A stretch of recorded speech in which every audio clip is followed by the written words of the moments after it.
Hi, Olivia Boudreau here, bringing you another edition of Health Before Travel, that channel that helps you to think about your health before your next trip. Now, today's topic, we are going to be talking about the Zika virus.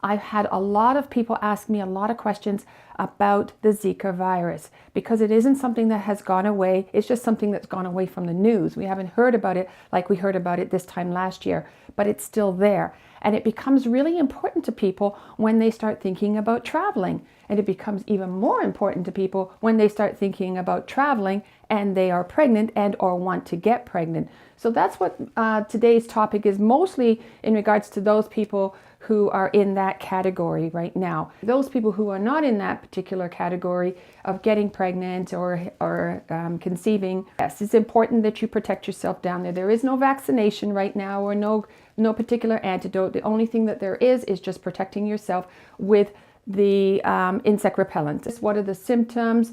Conjunctivitis, which is just red eyes, the sore, achy joints and muscles, a temperature, a low-grade temperature, also feeling very tired, and there's a rash as well on the body. The Zika virus itself has an incubation period of anywhere from 3 to 12 days. So for those who just go down for that 1-week vacation to an all-inclusive place or whatever, and then you come back home and you think, great, I didn't get it. Well, you still could have it just because it hasn't just evolved just yet. With the Zika virus, you don't really have any long-lasting effects, and once you've had it and it's out of your system, that's pretty well the end of it. Now, the pregnant traveler is the one that is has to be the most cautious. And this goes for a man and woman as well, because in the woman who is pregnant, it can cross the placenta wall, and the genetic defects that show up are the small head. We're actually starting to see now that the babies can be born with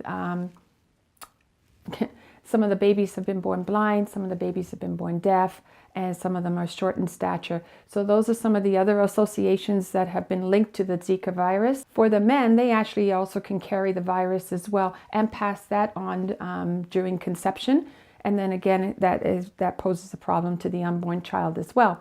So for the men, they have to be cautious. So there are some guidelines in regards to traveling while pregnant, traveling while thinking of conceiving. And those guidelines are, if you are pregnant and have to go to one of these infected destinations or known Zika virus destinations, then it is a good idea that you use insect repellent. And you're going to use that all the time, day and night, in and out. It doesn't matter where you are, you want to protect yourself, okay? The other thing is, if you plan on conceiving, use condoms because your male partner can actually also be carrying the virus and can pass that on to the unborn child as well. So you want to use condoms so that the Zika virus can actually be in the bloodstream for up to 6 months, even if you hadn't showed no signs or symptoms. So again, if you're thinking, or if you were to get a woman pregnant and you've come back from one of these destinations that has known Zika virus there, then that can be an issue as well. So what can you do?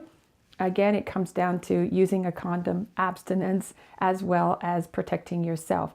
There is a blood test that you can do to test whether you've actually been in contact with the Zika virus. And since it has such a long incubation period, even if you don't have any symptoms, you might want to check about up to 14 days after you return from one of these destinations before you go ahead and get the blood test done. I hope I haven't bombarded you with too much information here. Like I said, I have written a blog on this. There is information there with the travel advisory. I'll leave the link below, and it will direct you to the updated information that there is on this Zika virus. But the main thing here I really wanted to get across was there is information out there for you there, and whenever you are traveling, make sure you travel safe. I get a lot of questions about this topic all the time, so don't feel shy, just leave them there. It's probably a question that you have been thinking about for a while and you just really want to know an answer to. I'd be more than happy to respond to that for you. In the meantime, don't forget to subscribe. We are always here, going to be here next week as well with the next topic. And in the meantime, don't forget to travel safe.